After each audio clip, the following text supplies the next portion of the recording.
Selamat pagi anak-anak. Kita akan belajar firman Tuhan melalui buku renungan pagi anak, Identitas.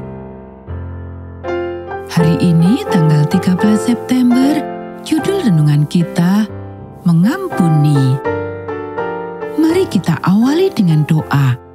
Bapa di surga, kami akan belajar firman Tuhan. Tolong kami supaya kami dapat memahami firman Tuhan.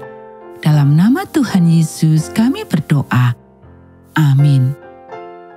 Anak-anak, ayat inti renungan pagi kita hari ini diambil dari kitab Kolose pasal 3 ayat 13 bagian kedua.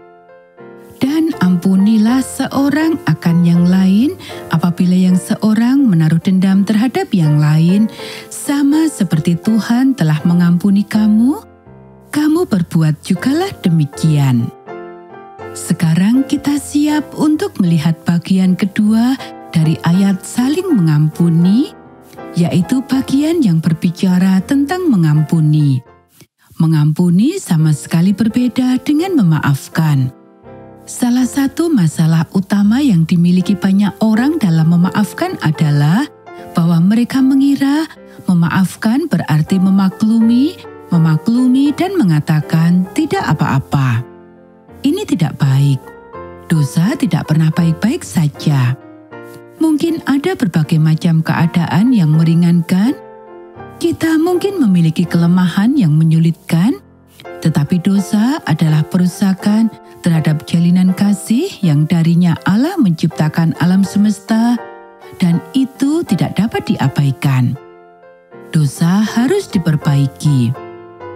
Yesus adalah satu-satunya yang dapat melakukan perbaikan itu, dan itu dilakukan dengan metode pengampunan. Memaafkan membutuhkan 3 langkah.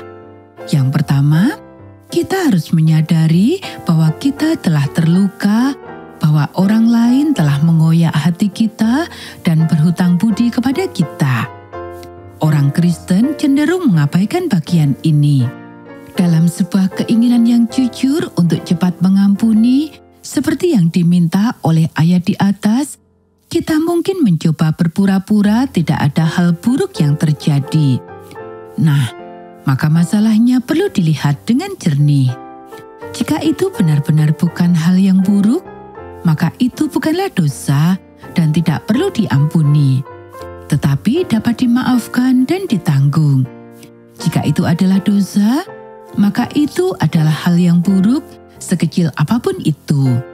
Akuilah itu, sebutkan pada diri sendiri dan pada Tuhan.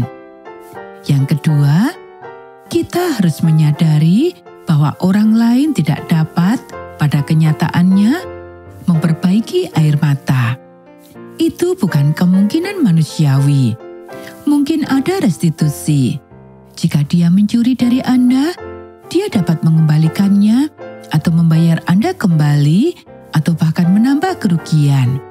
Tapi dia tidak bisa kembali dan tidak mencuri dari Anda. Sudah selesai. Yang ketiga, kita harus menyadari siapa yang dapat memperbaiki air mata. Tuhan bisa, dan itu terjadi melalui pengampunan yang selalu datang darinya. Jadi, kita menyerahkan orang tersebut dan dosanya kepada Tuhan, dan kita memilih untuk melepaskan utang tersebut. Ini adalah bagian yang sulit. Begitu sulitnya, sehingga orang-orang menghabiskan seluruh hidup mereka untuk belajar bagaimana melakukan hal yang satu ini. Kita akan melihat lebih dekat pada langkah ketiga ini dalam renungan berikutnya. Anak-anak, demikianlah renungan pagi kita hari ini.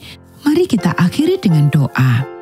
Pengobat robekan dalam ruang dan waktu dan hati manusia, perbaikilah robekan dalam hati saya. Tunjukkanlah kepada saya keajaiban pengampunan-Mu kepada saya, dan bantulah saya untuk meneruskannya. Tunjukkanlah kepada saya jika ada seseorang yang perlu saya ampuni, dan berikanlah kepada saya kejujuran untuk melakukan ketiga langkah tersebut. Tangan saya di dalam tangan-Mu. Amin.